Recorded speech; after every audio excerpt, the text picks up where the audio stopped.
Have you ever noticed how quickly we click on those "what type of bread are you" quizzes on Facebook? Or dive into yet another personality assessment? There's just something irresistible about seeing ourselves reflected back to us, even if it's through the lens of breakfast pastries. I'll be the first to admit, I'm a recovering personality test junkie.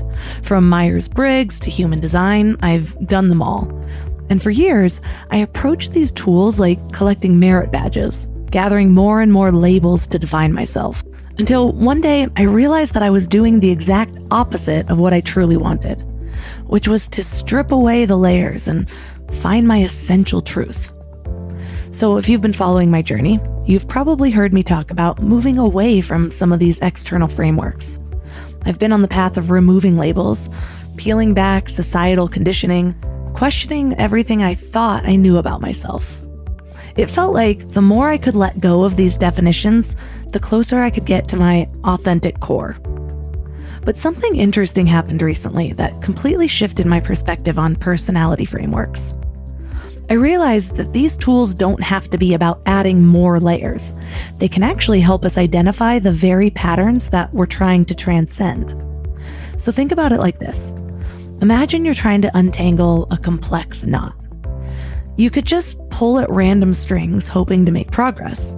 Or you could study the pattern of the knot first, understanding exactly how it's twisted and turned, making the untangling process much more intentional and effective. Well, that's what these frameworks can do when we use them wisely. So instead of using them to build our identity, we can use them to understand our attachments and our default patterns and the stories we've been telling ourselves and our core motivations. So they become mirrors showing us where we might be stuck or where we tend to grasp too tightly, where we might need to pay extra attention in our personal growth work, what will actually help us move forward. This revelation hit me particularly hard when I was diving deep into the Enneagram system. So unlike other personality frameworks that I've come across, this one seems a little less interested in putting me in a box and more focused on showing me the box I've already put myself in. And more importantly, how to think outside of it. So today, our guest is Stephanie Barron Hall. She's an Enneagram expert who brings a fresh perspective on how to actually use this in our real life. So she's written Enneagram in Real Life, fitting, right? And she specializes in helping people use the Enneagram as a practical tool for growth instead of just another label to collect. So in this episode, you'll learn why your childhood experiences might be secretly driving your adult decisions and how to change that. The surprising reason why you and someone else can experience the exact same event completely differently, and how understanding your core motivations can free you from repeating the same patterns over and over. This show is sponsored by BetterHelp. You guys, workplace stress is killing us. 61% of people are dealing with stress levels that are way beyond normal. So if you're feeling it, you are not alone. I used to think I could just push through everything. Work harder, sleep less, pretend I had it all figured out, but that approach nearly broke me. I am all about following your joy. If that voice in your head is telling you to make a change, listen to it. Maybe you are ready to quit your job. Maybe you do need to flip your whole life upside down. But either way, you need support and tools to navigate it well. And that's where therapy comes in. Modern therapy teaches you how to set boundaries without feeling guilty, how to manage anxiety before it spirals, how to make big moves from a place of strength instead of desperation. And BetterHelp has over 30,000 therapists and has helped 5 million people worldwide. And you can talk to someone from your couch. No waiting rooms, no awkward scheduling. Therapy gives you the clarity on whether that voice telling you to make a change is your intuition or just the Sunday scaries. But either way, you deserve support. As the largest online therapy provider in the world, BetterHelp can provide access to mental health professionals with a diverse variety of expertise. Unwind from work with BetterHelp. Our listeners get 10% off their first month at betterhelp.com/mindlove. That's BetterHelp, HELP.com/mindlove. Let me ask you something. How much time did you spend last week thinking about what to eat? Planning meals, making grocery lists, wandering around the store like a lost tourist. I used to waste entire Sunday afternoons on this, and it was exhausting. Then I found Hungry Root. Hungry Root fills your cart with personalized picks and plans your week of meals, getting smarter with every order. They have over 15,000 recipes to choose from each week, and most are ready in 15 minutes or less. I'm actually headed to Michigan this week, and I had my Hungry Root order delivered there. So I already know that I have meals ready and plenty of snacks for the kids without scrambling to find a grocery store. It's just handled. And what I love most is their smart cart technology. It learns what I actually like and then recommends groceries, recipes, and supplements just for me. So no more buying spinach that rots in my fridge. They screen out over 200 additives and only source high quality ingredients. The time I've gotten back has just been life-changing.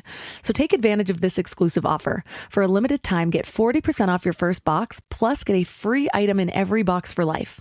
Go to hungryroot.com/mindlove and use code MINDLOVE. That's hungryroot.com/mindlove, code MINDLOVE, to get 40% off your first box and a free item of your choice for life. hungryroot.com/mindlove, code MINDLOVE. Recognize like, oh, I'm doing that thing.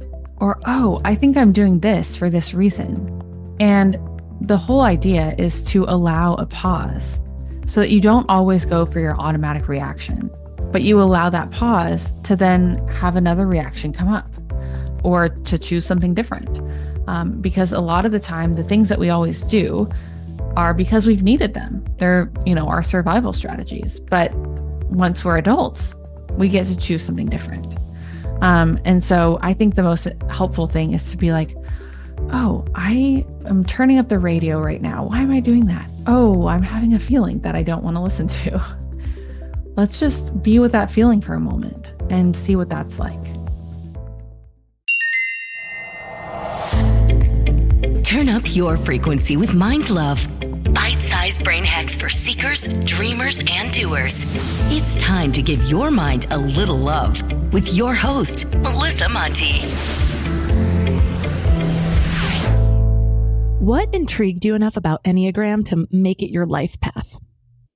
Well, I have always been fascinated by personality typings and things. Even when I was a kid, I was obsessed with these sorts of things.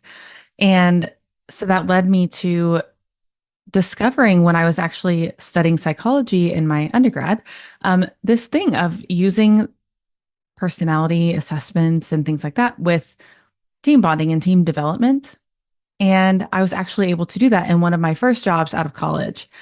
And so when I found the Enneagram, which my husband and my older sister both were like, you would love this. And I was like, at first I brushed it off. But eventually I said, okay, fine. I'll take it.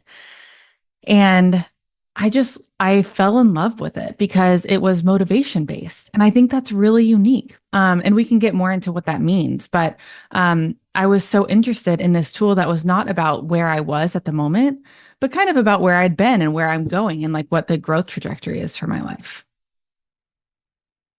You have been through some kind of burnout and overcommitment moments.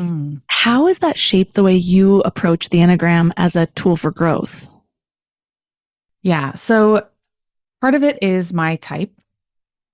So my type 3, is one of the ones that's like infamous for burning themselves out. And one thing I love about the Enneagram is that we've got these different resources that we can use that are different numbers. We don't have to know the Enneagram to use these resources. The Enneagram is just a map that says, here's a way to deal with burnout if you are the type that always burns yourself out. And so there are two different things. One is that I've learned how to access different kind of methods, and I write about that a lot in the book, of like learning how to, for example, use that part of myself that wants to plan everything out and instead plan time, like downtime for myself, which I really struggle with doing. Or to use a different aspect of myself that I could say, okay, let's actually think through this. Like, is this practical for right now? I know you want to say yes, but what if you could say no? Like, can you actually do that? And to decide, yeah, I actually can say no, and that's going to be okay. I think those are really important. The other thing I'll mention is that I noticed myself kind of going all in on inner work and growth stuff too. and just putting so much into that. And I was like, I just need to chill out and like just let myself be and not be so hell-bent on like changing every little thing about myself or like having all this growth and development. And I write about that a little bit as well too, but to just relax and to let something sink in and to not, go to every retreat or get every certification, but just relax a little bit into that. I was just talking about that on a recent episode. I call it my transformation addiction phase. And I would read something and then be like, okay, well, I was seeing all books and podcasts and everything as like these universal truths. And so I was crafting a morning routine, and I remember just being like, this, I can't do this. I can't do my 20-minute meditation, get movement, do breath work. What else was I trying to do? My morning pages. And I was just like, I'm living for this morning routine that's supposed to help me feel clear, but it's taking up my life. Like, what am I doing? And so I had to dial it back and actually tune into myself and say, well, first I dropped everything. And then I was like, well, that doesn't feel good either. And so it was like this process. And it's one thing that I've helped people discover of like, what is the one thing that you find makes everything else either easier or unnecessary. And for me, it's meditation. For one of my friends, it's breath work. And so we don't always have to fit into this mold of, if you talk to my friend, she says, no, breath work is the one thing that changes everything for me. And so that was why I was holding it to such value, because I'm like, well, I really like what she's done with her life. But for me, I love breath work if I want a sudden shift of energy, but it's not the thing that feels like, it doesn't even necessarily feel like my thing. Meditation now does. Yoga now does. But even that, after 17 years of doing yoga, I've changed my relationship with it a bit. I used to have to do it at least like 5 times a week. Now it's like I do a 15-minute little thing pretty much every day, and I try to have one long session a week. I've got toddlers. And so everything's this constant flow. But knowing myself well, to the Enneagram's point, knowing what motivates me, and then also with my self-work, knowing what just feels good, not what feels obligatory or what feels like everybody else is saying is the next big thing. Right. That helps guide all of my decisions. Right. And I think that's such a good point as well that you bring up, having toddlers, you're in a season of life where like, it's not really realistic to do all like this hour-long morning routine every single day before your kids are up. And I'm sure that some people out there, they're like, I make it work because I have to do that. And if that's what gives you life, that's great. I'm not saying that it's wrong. What I'm saying is looking at what you need to do in the context of your exact life right now. So what worked for you 5 years ago might not work right now, and that's fine. And so throughout the book that I wrote, I wanted to make things really practical. And so for each type, there are several different types of like ideas or journal prompts or different kind of practices for people to use, because it's not expected that anyone is going to do everything. But I just want to give people lots of different ideas and lots of different angles to think about things. And some of them are like, just think about this for a moment. And I like ones like that because you do need to have some basic sense of psychological safety, of course, to be able to do that. But also, you don't have to set aside 30 minutes. It can just be kind of a question that you're kind of thinking about. One problem, or I guess problem I've had with different personality type things. So a lot of times people are like, well, this won't change for you over time. But I've never found that to be, I rarely find that to be realistic because I am a rapid grower. I'm always changing. So there are tests that I've done when I was younger that now I do it again, and I'm just not that type of person anymore. And so it was interesting because for me, I was preparing for this interview and I was like, let me go back to my Enneagram because I've done a few episodes on it before. And I was reading over the types. I got 7, 3, 9, and they still feel very real to me, which is awesome. 5 years later, 4 years later. But I'm curious because I'm the type of person, because I'm kind of a rapid mover, I'm like, oh, this is really cool. And I start to filter things through while I'm learning about it. And then I kind of move on to the next thing. What keeps you coming back to Enneagram? How is it helpful to actually have it as a thread through your life rather than just sort of touching on it every few years? Mm-hmm. I find the best analogy for it is as a map, right? So, with part of the Enneagram theory is that your type doesn't change, but we do change as people. Like we do develop different coping skills and we learn to soften different parts of ourselves because that's what we've needed. But it really is very dynamic. So within each type, there are 3 distinct subtypes. And looking down at that level is really where a lot of the growth work can happen because you get really specific kind of advice, like a very specific path on how to move forward. And that's the part that I think is really helpful and really interesting about the Enneagram is it's not just like this is who you are or where you are, but it's like this is how you move to that next phase that you want to go to. Or this is how you can understand when you're in a really unhealthy or stressed or exhausted spot. This is how you can understand what's going on when you're in that state. And so that's why I really like it. But I definitely get disillusioned with it at times where I'm like, can everything be explained by this?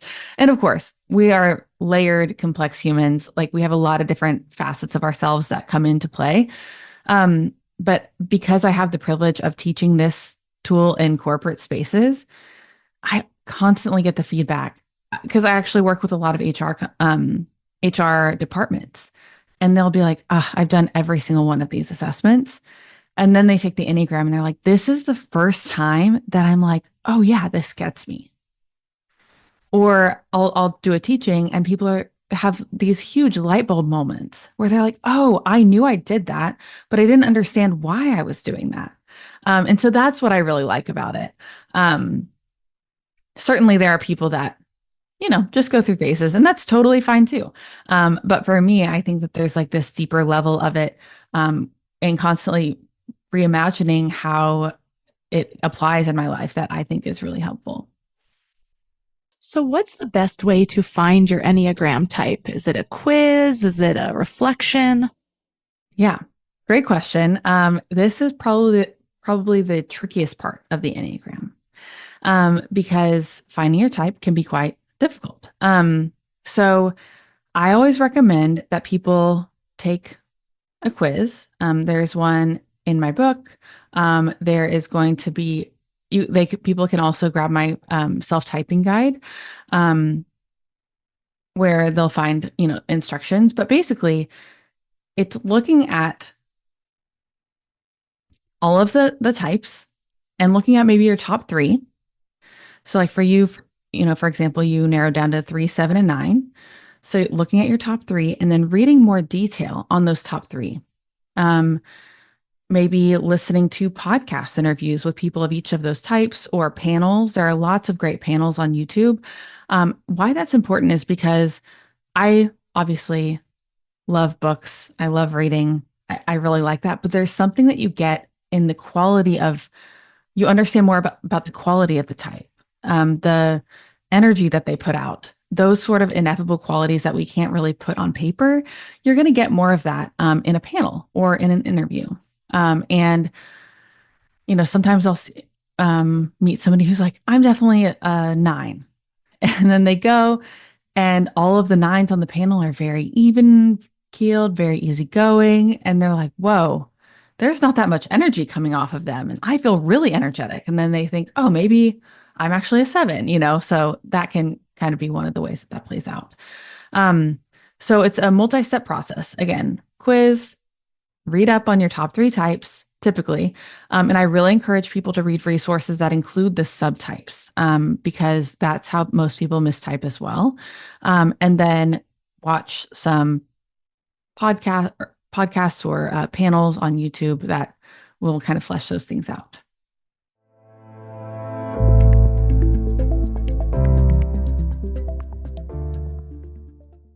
I found it interesting. So my top type is a 7. Mm-hmm. And the you said that it's motivation based. And so when I'm on your website and it talks about a 7, it says that my common underlying motivation is to be free to explore possibilities without limitation. And I'm consistently avoiding being trapped in pain or boredom. And this brings together so many other things I know about myself. For example, values exercise. My number one value I always come back to is freedom. And I realized that I need that. And I have to really think about like, okay, if I'm going to go into this area of my work, what kind of schedule is that going to trap me into? What kind of expectations will that trap me into? And so freedom has rang true since childhood that I can remember. I don't like when people tell me what to do. Like I can be that defiant kid. But then also ADHD. So one of the ways that I have to mitigate my ADHD, and it's been a constant evolving process, is realizing that I need novelty. And so hearing that I'm avoiding being trapped in pain or boredom, it also rings true because I used to be like my morning routine needs to be this set thing. And then I would get over it, wouldn't work anymore. And I started to develop a belief that I wasn't the type of person that could be consistent until I realized I needed to work with my ADHD and apparently also my Enneagram of like, okay, no, when it starts to feel stale, what can I do to freshen it up? And so now my morning routine has a structure of the things that I know make me feel good: stillness, movement, reflection. But what type of activity that fits into that category might switch up at different times. And I'm okay with that. I don't create meaning around or negative meaning around what that means about me anymore. So that's why when I was like, oh, yep, these are very true and even more true than I thought of them when I first found them, because I have all these other explorations that seem to fit right in that, that number 7. Yeah, yeah. And I think that's really interesting too, because of course, not every 7 has ADHD and not every person with ADHD is a type 7, but you do see a lot of those overlaps. Something that a lot of 7s have in common is that they really like to understand the model of how things work. Like if somebody says this is how it is, they're like, but why is that? Like, I need to understand all the different mechanisms at play. They go to therapy and they're like, I want to understand the modality you're using.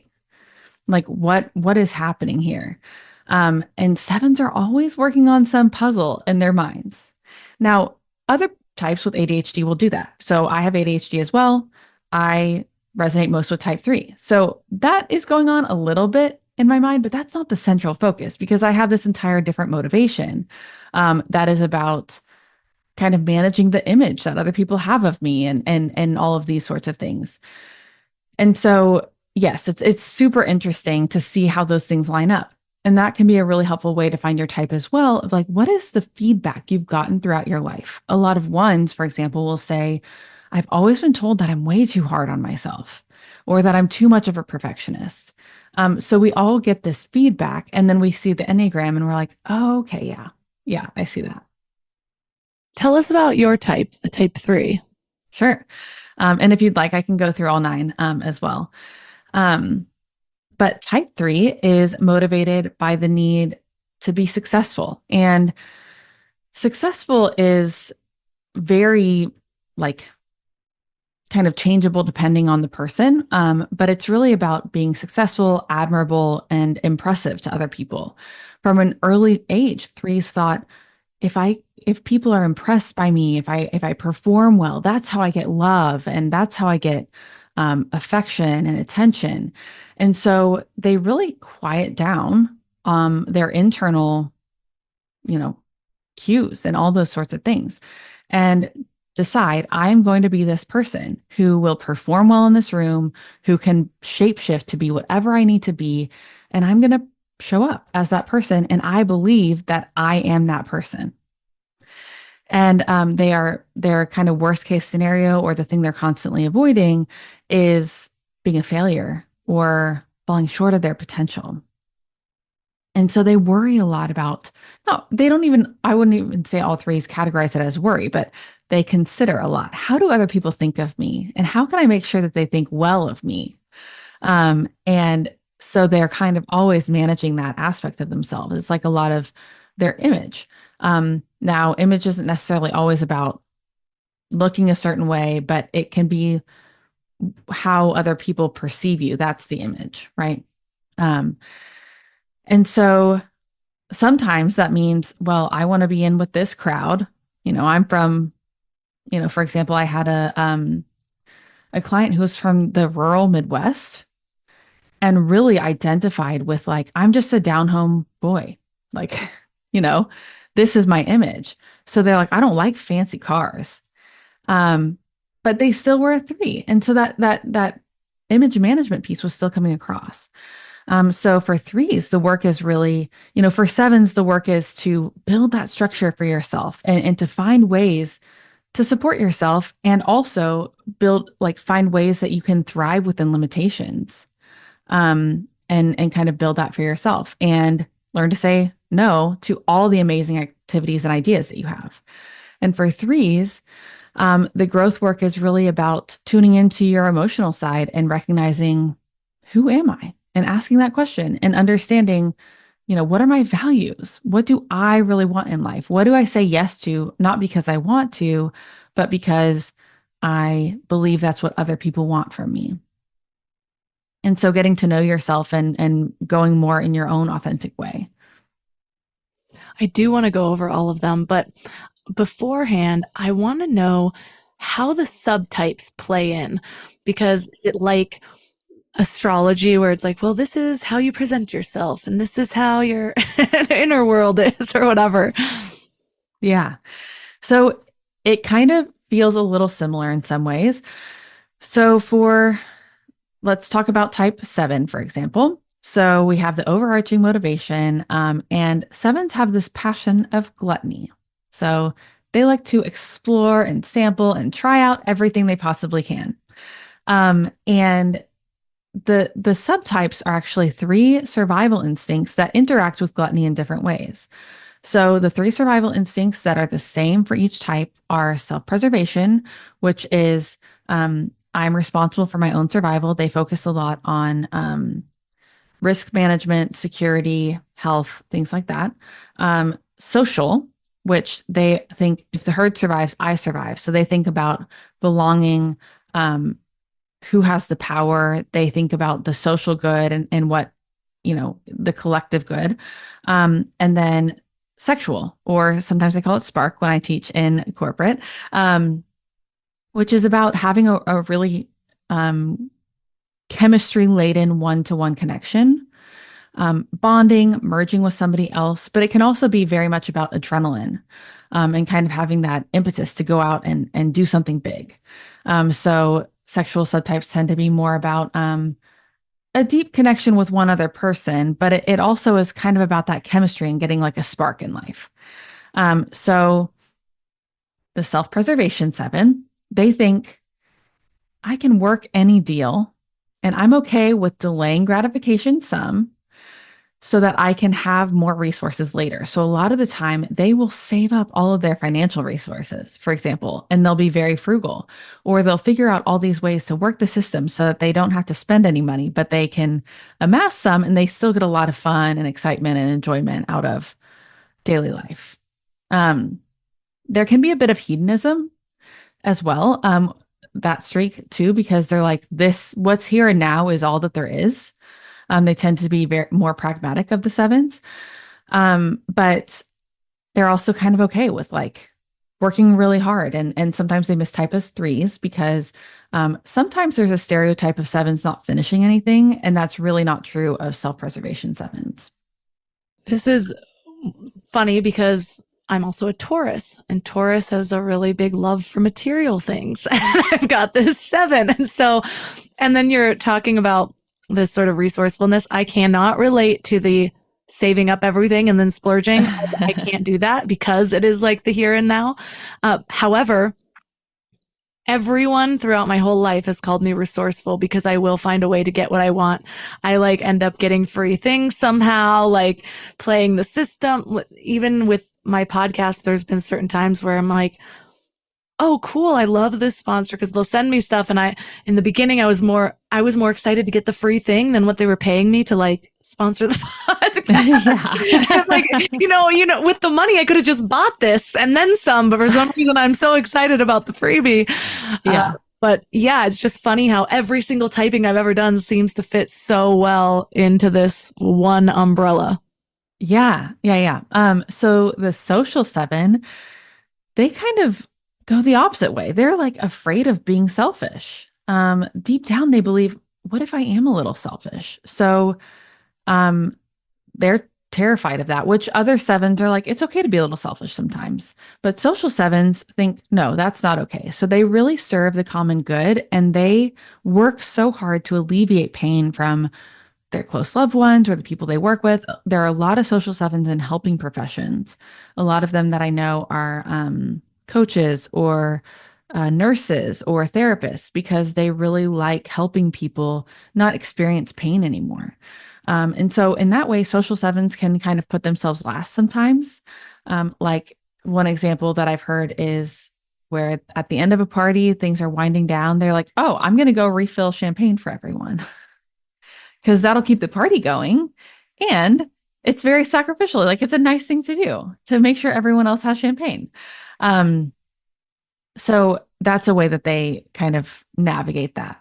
And yeah, so social sevens often seem more like twos if you take an Enneagram assessment that doesn't have the subtypes in it, because they want to serve other people, but deep down they are the seven motivation of being wanting freedom. And so it's like in a way, by serving other people, they kind of get their own freedom because people won't then notice when they have to meet their own needs. And deep down, all sevens kind of believe like I have to meet my own needs. And then sexual sevens are the like whimsical. They're the most, rose-colored glasses. Like there's joy or excitement or intrigue behind every corner. And so they're the type of people that are like, yes, let's just go explore. Let's just go see what's out there. And they tend to be, they kind of give off this vibe of being like flighty, but they can still be very serious about their job and their people, their close relationships. But they are always saying something zany or doing something interesting. And they tend to be a little bit more into woo-woo type stuff than the other two subtypes. And they like mystical things and interested in like the supernatural. And for all sevens, this is true, but especially for sexual sevens, things just work out for them. Like because they believe that everything is possible, they don't waste time thinking about what if it doesn't happen. They're like, well, it's going to happen, you know. And then if things don't work out, they can really quickly just reframe and do something different.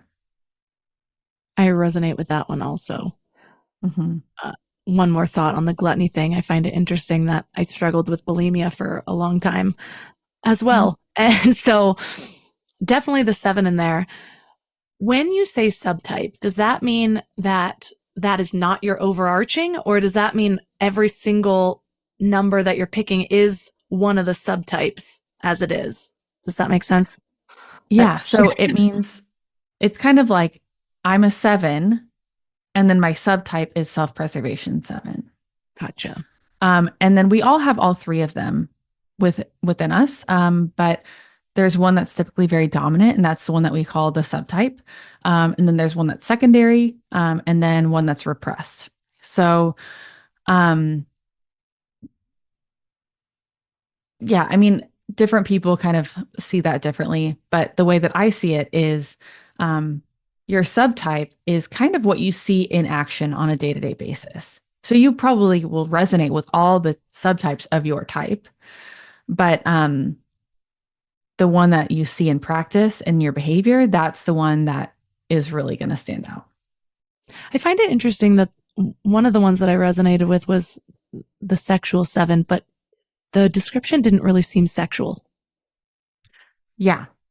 So it's because it's really like they have that desire. So I didn't mention as much of that part. So sexual 7s like have this desire for an ideal love connection.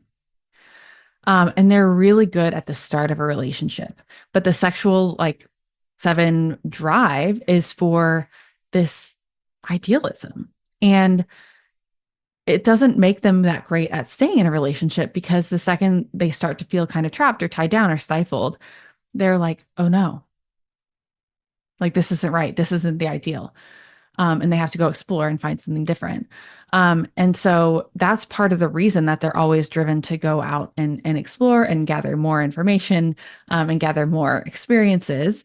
And part of their growth work is recognizing that the ideal that's in front of them is good, and that we all have imperfections in our relationships. But that doesn't mean that they can't be something powerful or fulfilling. It's interesting looking back on things in hindsight. Like you were talking about sevens really needing to know the model behind something. And just yesterday, my friend and I have this like friendly back and forth going. I won't even say what it is because it's kind of this controversial thing that'll make me look crazy. Whether or not viruses exist. There's a whole school of people that are like, look, actually, did you know there's like 90 studies they've done trying to prove the existence of viruses and they've all failed? And I'm always interested in like, what's the truth behind this? Are we being lied to? So it's something I'm just still playing with. I don't know, but we go back and forth and she's just like, why does it even matter if the same thing happens, if things spread via resonance versus a virus? And I was like, because I just need to understand why. Like, even if it changes nothing about how I approach this, I need to understand the model behind it because it might affect something else in my worldview. And then you said this. And so I was like, this makes sense. I need to go back to her and be like, what? Do you know your Enneagram? Yeah, right. And so a few types, and I'm thinking about 6 and 7 in particular, are very different, but they have this thing in common where they love to have these mental debates. So I have a 6 and a 7 in my close family, and they will get in these like mental, like just debates. And it's just like going over and over in their minds. And there's all this different stuff. And they're like kind of laughing and they're having fun. And everyone else is like, oh my gosh, please stop arguing. They're enjoying it because they like that intrigue and that understanding and like breaking things down and understanding the model and analyzing and all that stuff. And so, yeah, I think that's a really commonly overlooked thing about sevens. Like people are like, oh, they just like to have fun. It's like, well, okay, sure. They like to have fun, but there's this other mechanism beneath the surface that is really propelling that quote, fun loving activity. Yeah. And it makes sense. That's where I feel least understood is when I try to have these deep debates that don't necessarily mean anything. Another fun one is I'm like, what if aliens aren't physical beings, but they come from another dimension, not another planet? And people are like, you can't prove this. Why are we talking about it? And I can see people getting stressed out. And I'm like, why do you not have fun just exploring ideas, whether or not viruses exist? Like, why are you mad at me about this? Does it really affect you? Like, I'm just playing with an idea. What if it's true? What else exists out there? What studies have they done? And yeah, I rarely meet someone who wants to go down those rabbit holes with me. And I often meet people who, like I said, have like an emotion around it. They're like angry that I'm like shaking their potential worldview or that I'm questioning something that somehow shouldn't be questioned. But I'd love to know a little more briefly about each of the types because we've gone into pretty good detail about sevens and threes. Sure. Let's start at 1. Okay. So type 1s are motivated by a need to be good, right, and correct. And that does not mean to be good at things. They want to be a good, moral, ethical person according to their ethics. It's not necessarily about what I think or what you think or, what some religion thinks. It's about what their ethical code is. And they want to avoid being wrong and being the last to know when they're wrong. That's especially terrifying. So their inner critic is always in there saying, well, are you sure you're right about that? Like, kind of correcting and berating them. But they also want to avoid being bad or corrupt. And so they set these really strict boundaries to make sure that they stay on the straight and narrow and they won't be bad or corrupt in any way. I feel like immediately 3 people came to mind that I want to like text them. What's your Enneagram? Is it a 1? Yeah. I mean, I think that a lot of us have these perfectionistic tendencies, but 1s can have a really hard time because they're very black and white. Yeah. So then The things about twos. good girl syndrome, where people are like, yeah, and all these women in the room will like pop up, yes, good girl syndrome, and I've just never resonated. I'm like, what do you mean? I've always been fine being the little rebel in the back as long as I got more freedom or something about the model didn't seem right. Yeah. Yeah. So, and twos are actually similar. So, twos, in the sense of like the good girl syndrome concept, twos are motivated by this need to be loved and wanted and needed. And really, what they're after is positive relational rapport with other people. They want affection and encouragement. They're very conscientious and they think about how can I kind of make everyone else feel good so that they will like me and that they will want me to be around. They can, I always want to reiterate that twos have lots of different skills and they can be great at lots of different things. They're not only good for like relationships. They're not all, therapists or something. But they look at things through the lens of relationships. So they can be very strategic in making those connections. And they want to avoid being discarded or rejected. And so sometimes even their advice or their encouragement, and often unsolicited advice, sorry, twos, when that feels rejected, they feel personally rejected. And so that can be really tough. And they just want everyone to feel good and to get along. And secretly, they really just want that to be reflected back to them as well. I'm wondering if my mom is a two. It sounds to me the way you described it, though, that these people, like, they really want to be needed, but you said the unsolicited advice. And I feel like that's often the thing that tends to disconnect relationships more. Yeah. So are they getting in their own way a lot? Yeah, they do in that sense. I mean, depending on the person, I have a really hard time with that. But other people, I think, are like, well, they mean well, and they're okay with it. But I think for twos, they really don't ever want to seem like they're the one who needs help. And so that can be a challenge as well. Yeah. They really put themselves last, unfortunately. We've gone over threes. Do we need to know anything else that we didn't touch on with them? No, I think we can jump straight to four. Okay. So fours are motivated by this need to find their true identity and express their truest self. So they're really searching, plumbing the depths of their psyche. Like, what is there to know about me? And they're not introspective in the sense of like, I don't know anything about myself and I need to. They're introspective in the sense of like, there's so much more to uncover and to know. So they're very emotional.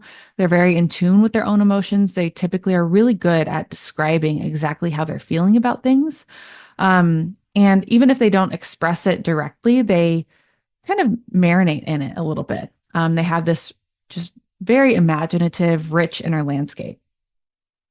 And then they are avoiding being inauthentic or insignificant. They really want to be their truest self. And they really want to put their own little special spin on things. So their project, they put their own little spin on it and make it their own. They don't want to blend in or be a cookie cutter in any sense. And sometimes they love being different and sometimes they hate being different. And that's just part of their kind of process. Do you tend to make your relationship partners do the Enneagram test so you know how to relate to them better? Well, it's funny because so I've been with my husband for 14 years.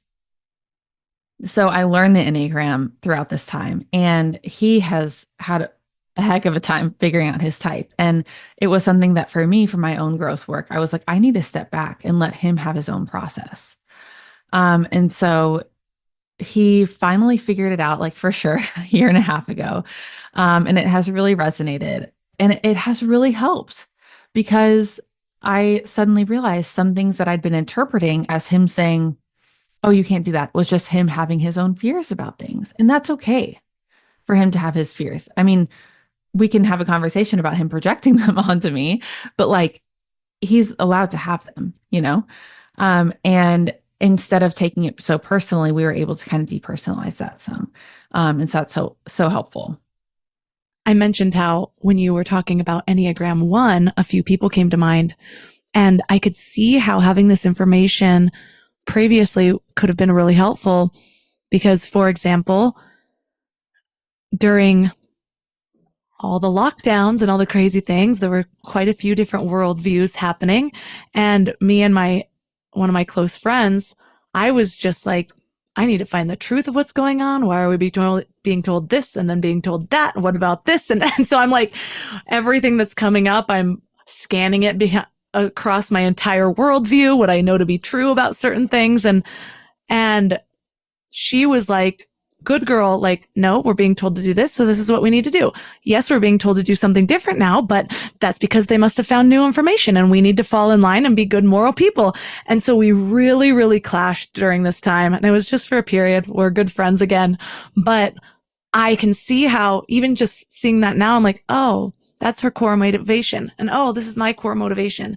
It's not judging each other on the way that we're dealing with this. Personally, I think it's one of the things I teach the most is we need different perspectives.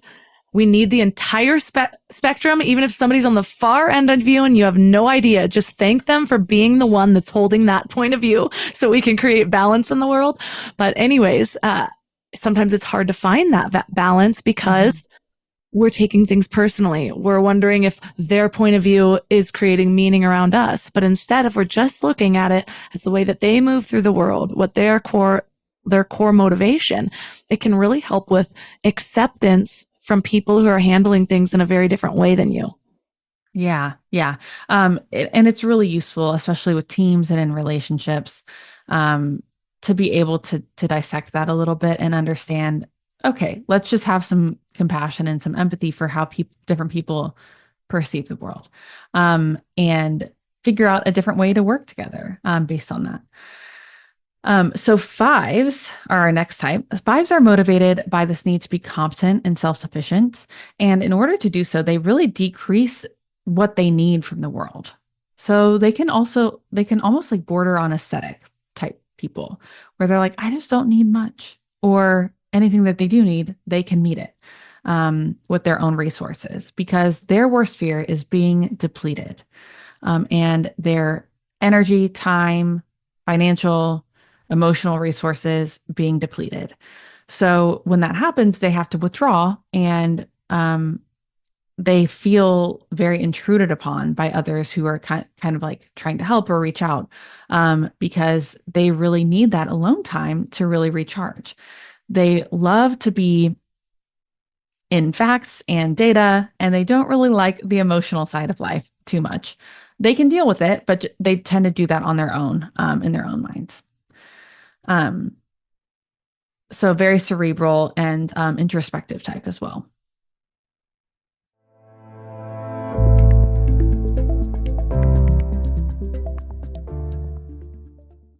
I'm thinking of, I wonder if my father-in-law is just very holding on to the things that he has. But it's interesting too, how oftentimes when I understand somebody's type of something, but then I look at their life, it's like you can also see how their life creates those circumstances. So it's like this holistic thing of like, what came first, your Enneagram or your experience? Or did the universe know your type and they created situations for you to step more fully into this motivation? I don't know. Yeah. I mean, I do think it's definitely both, right? Like, a 7 would perceive the same event differently from a 2 in early childhood. So I think that we do different things with our different lenses. And they kind of form into part of our story. So now we have 6s. And 6s are motivated by this need to be safe and secure and to find certainty. So that's like the most important thing for them. They really want to feel certain about something, but certainty is elusive because the closer you get, the more there is that's unknowable and uncertain. And so 6s do everything they can to mitigate fear, which is kind of this dominant experience that they have overall. So they either move away from it or they move toward it. So some 6s will plan. And, I had a 6 in a session one time say that the way that she got to sleep every night was planning out the worst case scenarios for everything that could happen and how she would deal with them. Okay. Some 6s will do things like that. Other sixes will say, I'm not going to let the fear stop me. I'm going to, I'm afraid of heights, so I'm going to jump out of an airplane, go skydiving. And so they look fear in the face and try to kind of scare it off, but it still can be an underlying force. So the first type of sixes, they tend to not trust themselves, and they're kind of looking externally for people or ideologies to trust, though they don't really trust that either. They're very suspicious. The latter type of six, which we call the counterphobic six, they are more likely to trust themselves, but they don't necessarily trust anyone else. And trust is very hard for sixes. But they want to because they're very loyal, they're deeply loyal people, and they want good relationships. That's really important to them. So their worst fear is the worst case scenario happening, and that they could have seen coming, but they didn't. That sounds like my nightmare. I don't think I resonate with being a six. I'm They're like, very opposite to sevens. oh, worst case scenario, let's just go back to the best possibility. Yeah, exactly. Yeah. And it's kind of interesting as we go around the circle, every type is kind of in some way the opposite of the neighboring type. So we've extensively covered 7. Let's go to 8. So 8s are a very different type from 7 in that they are very grounded people, in the sense of you just get a sense from them that you can't knock them over. you know, 7s will run away and they'll escape, and they've got that lightness. And 8s are very much more grounded, and they're motivated by a need to be against. And it's not against just to be contrarian for contrarian's sake, but it kind of is this thought process like there is something here that's not being said, and I need to find the truth. And also, I need to have a tough exterior so that people will know that they can't overtake me or try to control me. So they're really motivated to protect themselves. And they feel like if, their worst case scenario is being betrayed or controlled by somebody else. And they believe that the way that that happens is by being too vulnerable. So that's really what their entire thing is about. But 8s are very dynamic. They are sometimes very brash people. But that could be in a good way or a bad way, just like all of us.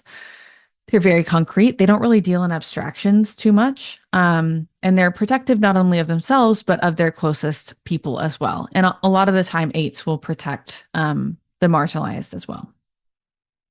I resonate with a lot of that, but for slightly different core motivations, I think. Mm-hmm. Those who know me probably were seeing me in that, just the being again, why are we being told to do this? Is this real? Who's profiting off of this? Like the amount of areas of my life that comes back to that where I need to know the truth, like the finding of the truth. But yeah, so 7s are rebellious too, but they tend to go about it a little bit of a different way. And 8s have a lot more anger behind it. But both 7s and 8s are really quick to move toward action, which is something that they share. Okay, now 9. 9s are motivated by this need to be at peace internally and externally. And that means that they really create this quiet, calm, comfortable space for themselves, keeping the outside world out and the inside world in, where they can just be cozy and kind of feel at peace. And their worst case scenario is being the cause of discord or disconnection. And so what ends up happening is that they kind of merge with other people around them, thinking, if I just say, I'm easygoing, or I'll go along with that, that they won't have conflict, because they really fear their relationships kind of falling apart. So sometimes they end up being a little passive aggressive because they say they tacitly agree to things that they don't actually want to do. And then they don't do it because 9s have an independent streak. So they don't want to be told what to do. But they want to keep the peace. And so sometimes they'll just kind of do their own thing anyway. But they deeply care about their relationships and getting along with people. And because of that thing that I mentioned, where they're kind of keeping the outside and the inside world at bay, to avoid any clash, that takes a lot of energy. So sometimes they can show up with a little bit less energy than the other types. They just seem to have less energy, even though it's just being used differently. So once someone has a deep understanding of their Enneagram, how do they use it in their real life? How do you think about it from a day-to-day perspective? Is it something that you start your day sort of filtering things through, or is it what you come to when something's coming up, a new project, or is it kind of all of the above? Yeah, kind of all of the above. The best thing to do, I think, is to start with self-reflection and then self-observation to recognize like, oh, I'm doing that thing. Or, oh, I think I'm doing this for this reason. And the whole idea is to allow a pause so that you don't always go for your automatic reaction, but you allow that pause to then have another reaction come up, or to choose something different. Because a lot of the time, the things that we always do are because we've needed them. They're, our survival strategies. But, you know, once we're adults, we get to choose something different. And so I think the most helpful thing is to be like, oh, I am turning up the radio right now. Why am I doing that? Oh, I'm having a feeling that I don't want to listen to. Let's just be with that feeling for a moment and see what that's like. Just as an example of how we could go about that. And so say I am resisting something in work, and then I'm like, wait, this is coming back to me having a core motivation of freedom. Do I pause and say, okay, can I deal with this differently? Or do I pause and say, that core motivation of freedom is going to keep coming back, so maybe I should restructure this business situation? Yeah, I mean, I think looking at if the core motivation is actually serving you anymore, right? Like if, like for example, I knew a 7 who kept saying yes to all these different ventures and just like kind of expanding their business to incorporate them all. But then would get overwhelmed and wouldn't be able to follow through on anything. So they'd be like, oh, let's just rescope and make everything a little smaller. But there were still just as many irons in the fire, just that they were like slightly smaller. And they were running themselves into the ground with that. So recognizing, okay, these are all good ideas, but I have to choose. And that feels very limiting and very difficult. But recognizing like there is freedom in narrowing to 2 things versus doing 5, because you have more freedom to advance in those 2 areas rather than doing 5 areas, as an example. What is something that you come back to when it comes to your Enneagram that might not be so obvious? I think the thing that I keep coming back to is how much my family of origin plays into how my Enneagram type perceives things. So, like I mentioned earlier, success depends on the person, and really unpacking like, oh, this is what my family of origin perceived as successful. But what if I want to have a different perspective on what success means? So let me recalibrate that based on my values and what I think now versus what I was always taught. So really changing that. And I think that with 3 in particular, it's not always seen that way. I love asking people for one practice or action item or thought to kind of ground what we've been talking about into reality. And so the obvious one would be to get your Enneagram type. So I want to go beyond that. Say they have their Enneagram type. What's one thing to leave them with that sort of makes what we've been talking about real or useful? Yeah. So at the end of every day, do a daily check-in. So I have this on my phone. It goes off at 8 p.m. every night. And it's just a reminder that says daily check-in. And I have questions like, how did I see my type show up today? What did that look like? What did these specific facets of the type look like? For example, threes do a lot of people pleasing and perfectionism. How did I see those show up today? And what could I have done differently? And what would the person that I want to be have done in that instance?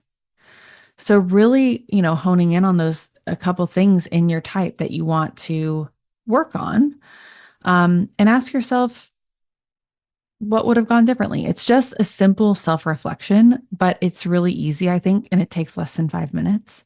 And it just gets you in the habit so that the next time you're about to do the thing, for me, people pleasing, the next time I'm about to do that, I'm like, oh, yeah, there I go. Let's choose something different. So for listeners who are interested in working with you or finding your book, where's the best place to connect? Yeah, you can find me at my website, which is 9types, all spelled out, .co. You can find me on Instagram at 9typesco, again, all spelled out. And then you can find my podcast, which is Enneagram in Real Life. And that's the same name as the book, Enneagram in Real Life, wherever books are sold. All the links from this episode will be at mindlove.com/381. Your challenge for this week is to do a daily check-in with yourself. So set a reminder on your phone for the same day each time, maybe 8 p.m., and reflect on how your core motivations showed up in your day, in your choices and your reactions. And don't judge what you discover. Just observe it with curiosity. Notice if your automatic responses are actually serving you, or if they're just old patterns that you've outgrown. So give it a try. Let me know how it goes. You can always reach me at mindlovemelissa on Instagram. And if you're thinking, great, another framework to filter my life through, I want you to pause for a moment because I have something for you. Here's the thing. Exploration should feel natural. It should flow with your own evolution, not against it. I have these little challenges so we feel like we're doing something each week, but sometimes they can feel overwhelming. You're like, Melissa, we have almost 500 challenges at this point. Well, they're not meant to go forever. They're meant to help you notice which areas feel helpful, which little activities feel like they move the needle, which ones were just a little game to play with yourself for a week. But I want to tell you about something that I'm really excited about and have been pouring my heart into. It's called Living Mind Love. So it's not just another program, it's a framework that works with your natural rhythm of growth.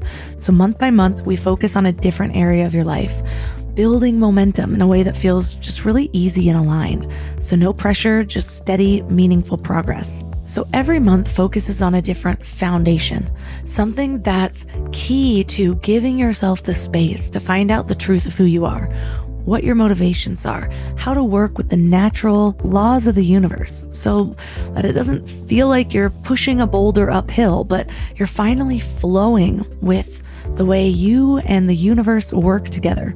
So right now I'm offering this at a special founders members price.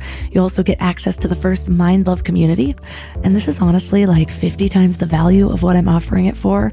My coach told me I was crazy, but I've really wanted to reach as many people as possible to be able to give them the specific tools that I usually reserve for my intimate coaching packages.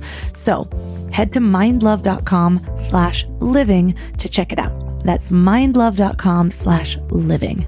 So thanks for giving your mind a little love today, and I'll see you next week. Thanks for tuning into Your Higher Frequency with Mind Love. Head to mindlove.com for a free gift to keep your vibes up until next week.